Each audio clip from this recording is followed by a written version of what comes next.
A very good morning, all of you.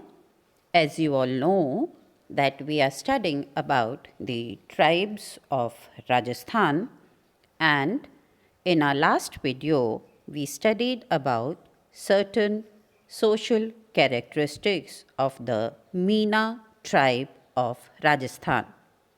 In today's e-video, we will continue to study about the Meena tribe. आप जानते हैं कि अभी हम राजस्थान की जनजातियों का अध्ययन कर रहे हैं और हमारे पिछले ई वीडियो में हमने राजस्थान की मीना जनजाति की कुछ विशिष्टताओं का अध्ययन किया था। उसी टॉपिक को कंटिन्यू करते हुए आज भी हम राजस्थान की मीना जनजाति की कुछ अन्य सामाजिक और आर्थिक विशेषताओं का अध्ययन करेंगे। राजस्थान की मीणा जनजाति, जैसा कि हमने हमारे पिछले ई वीडियो में देखा था, यह जनजाति मुख्यतः करौली, सवाई माधोपुर, दौसा, जयपुर, अलवर, भरतपुर, उदयपुर, टोंक, चित्तौड़गढ़ और सीकर तथा बूंदी जिलों में प्रमुखतः पाई जाती है। वैसे तो इस जनजाति के लोग पूरे राज्य में हमें सभी जिलों में मिलते हैं, पर यह जो जिले हैं ये इनके प्रमुख आवास क्षेत्र रहे हैं। मीना जनजाति एक ऐसी जनजाति है जो कि हिंदू धर्म व रीति रिवाजों को मानती है। यह हिंदू देवी देवताओं की उपासना करते हैं और शक्ति के उपासक हैं। जीवन माता इनकी इष्ट देवी और कुल देवी है जिसकी ये पूजा करते हैं। करौली क्षेत्र की कैला देवी, जयपुर आमेर की शीतला माता, सवाई माधोपुर की चौथ माता को ये लोग पूजते हैं। जोबनेर की ज्वाला माता को भी ये लोग पूजते हैं। हिंदू देवी देवताओं में भैरव जी, हनुमान जी, कृष्ण, राम, गोवर्धन आदि देवताओं की भी इनमें मान्यता है। तो धार्मिक रूप से मीणा जनजाति हिंदू धर्म को मानने वाली एक जनजाति है। यह जनजाति अन्य जनजातियों की तरह ही अंधविश्वास में विश्वास रखती है या बहुत अंधविश्वासी जाति है। शगुन अपशकुन में इनका विश्वास है। शुभ कार्य के लिए अगर कोई अपशकुन हो जाए तो ये आगे नहीं बढ़ते। बिल्ली का रास्ता काटना, पीछे से छींक देना, किसी पक्षी का बोलना जैसे उल्लू का बोलना, ऐसे कार्य अगर हो जाते हैं तो ये किसी शुभ कार्य के लिए प्रस्थान नहीं करते।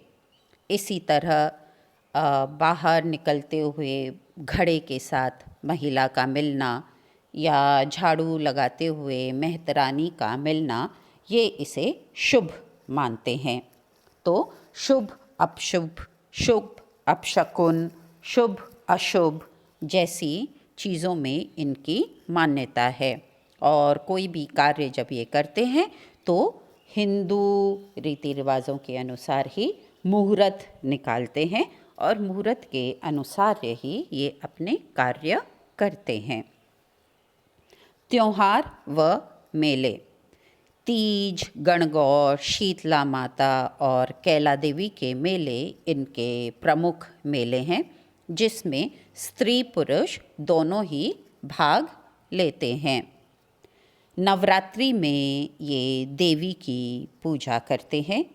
अन्य हिंदू उत्सव व त्यौहार भी मनाते हैं जैसे होली, दीपावली, जन्माष्टमी, संक्रांति आदि ये लोग बहुत उत्साह से मनाते हैं। विभिन्न प्रकार के पकवान इस समय मनाए जाते हैं और इन त्योहारों और मेलों में ये लोग एकत्रित होते हैं और लंगूरिया व रसिया गीत मीणा स्त्रियां गाती हैं।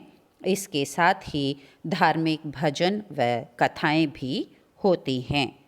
इनके जो समाज है इसमें रात्रि जागरण का भी प्रसार है। कुछ भी जब ये बोलियारी बोलते हैं तो फिर रात्रि जागरण करते हैं, जिसमें धार्मिक भजन कथाएं एवं गीत होते हैं। और फिर जागरण के पश्चात सुबह इनके खाना भी होता है, जो कि समाज का खाना होता है, जिसमें स्त्री पुरुष मिलते हैं और एकत्र होते हैं। इनके अंदर एकता और सौहार्द का ये प्रतीक माना जाता है, जागरणों और मेलों में एकत्रित होकर के जाना।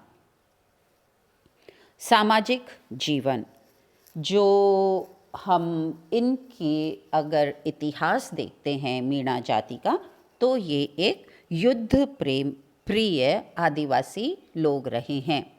इनके इतिहास में हम ये देख चुके हैं अपने पिछले वीडियो में कि राजस्थान में 10वीं शताब्दी से 14वीं शताब्दी के मध्य कई क्षेत्रों में मीणा राजाओं का राज्य था और बूंदी की स्थापना भी बूंदा मीणा द्वारा की गई थी।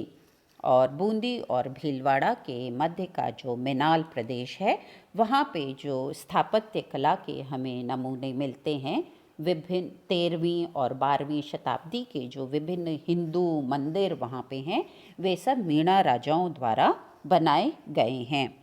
तो ये युद्ध प्रिय आदिवासी लोग हैं, जिनमें स्त्रियाँ बहुत कर्मठ, कार्यशील और मेहनतकश होती हैं और पुरुषों के साथ ये सभी कार्यों में लगी हुई रहती हैं। स्त्रियों में पर्दा प्रथा है और जब ये मजदूरी का काम करती हैं तो भी पर्दा प्रथा में रह करके और ये कार्य करती हैं। इनके यहाँ हिंदुओं की तरह ही मृतक को जलाया जाता है। मीणा जनजाति की जो एक स्पेशलिटी है वह ये है कि ये अपने समाज के प्रति बहुत प्रतिबद्ध होते हैं और इनकी सामाजिक प्रतिबद्धता एक तरह से सभी समाजों में अगर देखी जाए तो सर्वोत्कृष्ट रूप से मानी जाती है। अपने समाज में ये पूरी समरसता और सौहार्द के साथ अपनी एकता को बरकरार रखते हैं।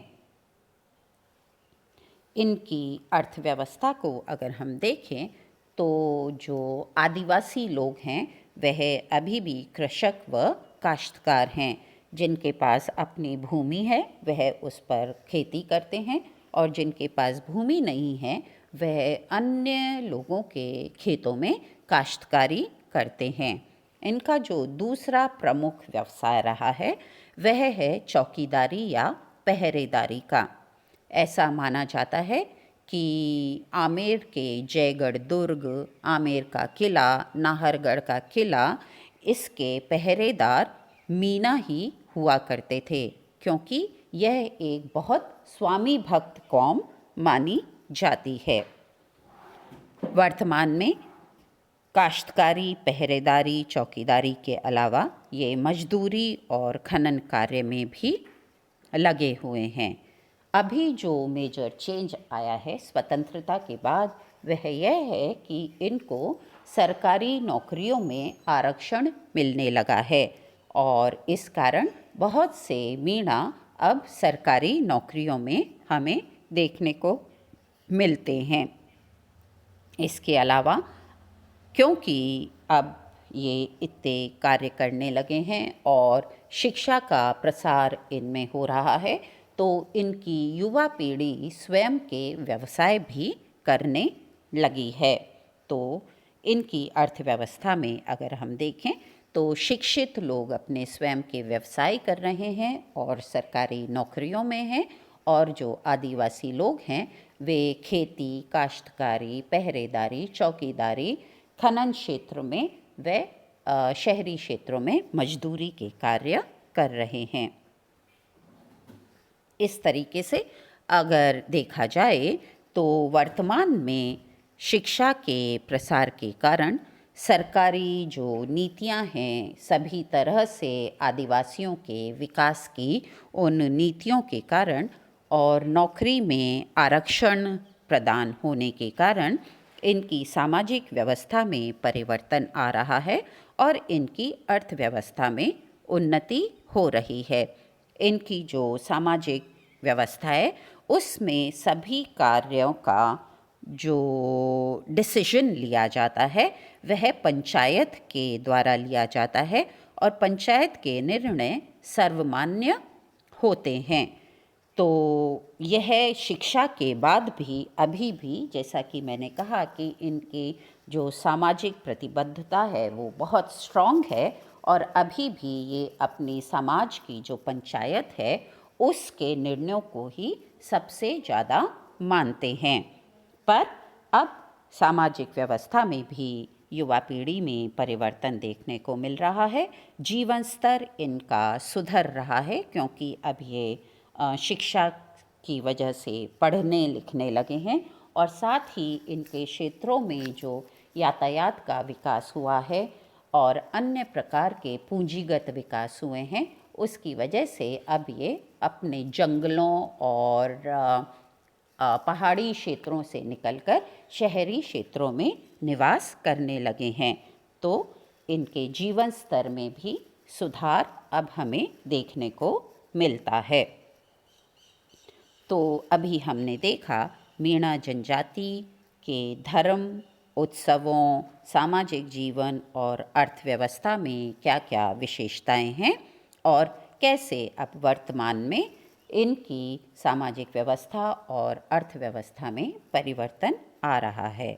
So today we studied about some other social and economic characteristics of the Meena tribe of Rajasthan and saw that in the present situation due to the expansion of literacy, the development policies of the government and reservation that is being provided to them into services, their economic conditions are changing.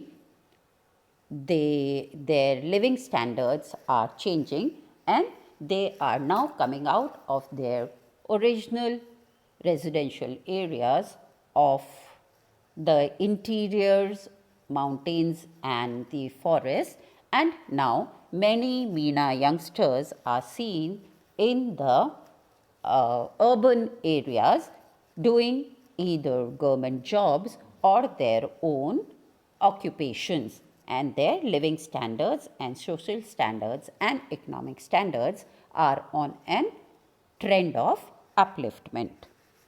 Thank you.